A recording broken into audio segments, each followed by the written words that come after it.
നിങ്ങളുടെ സർട്ടിഫിക്കറ്റുകൾ, പ്രമാണങ്ങൾ, പാസ്പോർട്ടുകൾ, നിങ്ങളുടെ അപേക്ഷാ ഫോമുകൾ, നിങ്ങളുടെ ബാങ്ക് രേഖകൾ കർത്താവ് സ്പർശിക്കട്ടെ.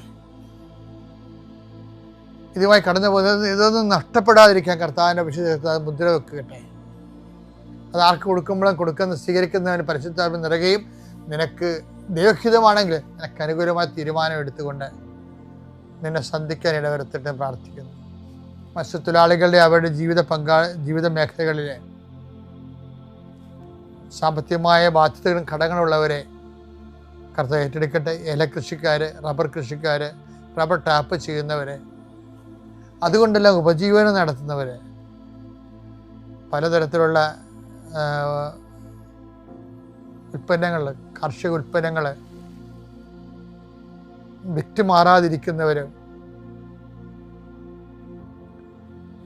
അത് വിറ്റുമാറിയില്ലെങ്കിൽ ജീവിത കാര്യങ്ങൾ നിറവേറാതെ തടസ്സപ്പെട്ട് കിടക്കുന്നവരെ ഈശോ നാമത്തെ ആശീർവദിക്കുന്നു. വിറ്റുമാറാനുള്ള സാധനങ്ങൾ, വള്ളങ്ങളുണ്ടാകും, വലകളുണ്ടാകും, വീടുണ്ടാകും, സ്ഥലമുണ്ടാകും, ഇങ്ങനെയെല്ലാം അതെല്ലാം പെൻഡിങ്ങിൽ കിടക്കുന്ന കാരണം നിൻ്റെ കടങ്ങളുടെ പലിശകൾ കൂടുന്നവരുണ്ട്.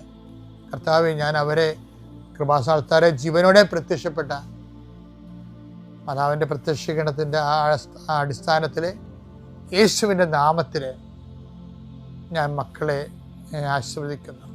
തടസ്സമുള്ള മക്കളെ കർത്താവിൻ്റെ നാമത്തിൽ ഞാൻ സാക്ഷ്യം പറയാനുള്ള അനുഭവം കിട്ടാൻ വേണ്ടി ഈശോ നാമത്തിൽ ആശീർവദിക്കുന്നു. പിതാവും പുത്രനും പരിശുദ്ധാത്മാവും നീക്കുക.